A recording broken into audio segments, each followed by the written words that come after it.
ബലാത്സംഗ കേസിൽ അറസ്റ്റിലായ നടൻ സിദ്ദിഖിനെ ജാമ്യത്തിൽ വിട്ടു. കോടതിയുടെ അനുവാദമില്ലാതെ കേരളം വിട്ടുപോകരുതെന്ന അടക്കം കർശന വ്യവസ്ഥകളോടെയാണ് ജാമ്യം അനുവദിച്ചത്. അന്വേഷണവുമായി സിദ്ദിഖ് സഹകരിക്കുന്നില്ല എന്ന് പ്രോസിക്യൂഷൻ കോടതിയിൽ പറഞ്ഞു.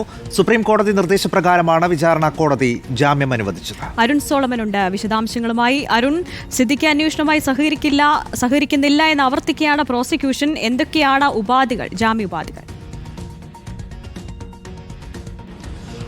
നടൻ സിദ്ദിഖിനെ അറസ്റ്റ് ചെയ്ത് ജാമ്യത്തിൽ വിട്ടിരിക്കുകയാണ്. കർശന ഉപാധികളോടെയാണ് ഇപ്പോൾ ജാമ്യം നൽകിയിരിക്കുന്നത്. ഇന്ന് രാവിലെയാണ് അദ്ദേഹവും മകൻ ഷഹീൻ സിദ്ദിഖും ഇന്നിപ്പോൾ തിരുവനന്തപുരത്ത് എത്തിയത്.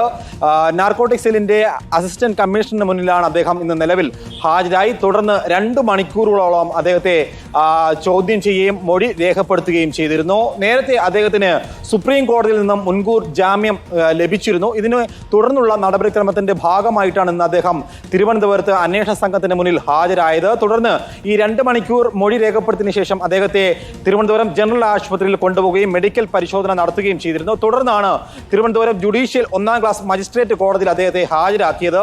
നേരത്തെ തന്നെ ഈ അന്വേഷണ സംഘവുമായി ബന്ധപ്പെട്ട് അദ്ദേഹം സഹകരിക്കുന്നില്ല എന്നുള്ളൊരു ആരോപണം നേരത്തെ തന്നെ ഉണ്ടായിരുന്നു. അത് ഇന്ന് വീണ്ടും പ്രോസിക്യൂഷൻ കോടതിയിൽ ആരോപിച്ചിരുന്നു. ഇതിനെ തുടർന്ന് പ്രോസിക്യൂഷൻ പ്രധാനമായിട്ടും ഉന്നയിച്ചത് ഇദ്ദേഹത്തിന് ജാമ്യം നൽകുന്നുണ്ടെങ്കിലും കർശന ഉപാധികൾ നൽകണം, ഇതിൽ പ്രധാനമായും സംസ്ഥാനം വിട്ടുപോകരുത് എന്നുള്ളൊരു ആവശ്യം പ്രോസിക്യൂഷൻ ആവശ്യപ്പെട്ടിരുന്നു. അത്തരത്തിൽ ആ വ്യവസ്ഥകൾ ഉൾപ്പെടുത്തിക്കൊണ്ടാണ് ഇപ്പോൾ നിലവിൽ സംസ്ഥാനം വിട്ടുപോകരുത് എന്നടക്കമുള്ള ഉപാധികളാണ് ഏർപ്പെടുത്തിയിട്ടുള്ളത്.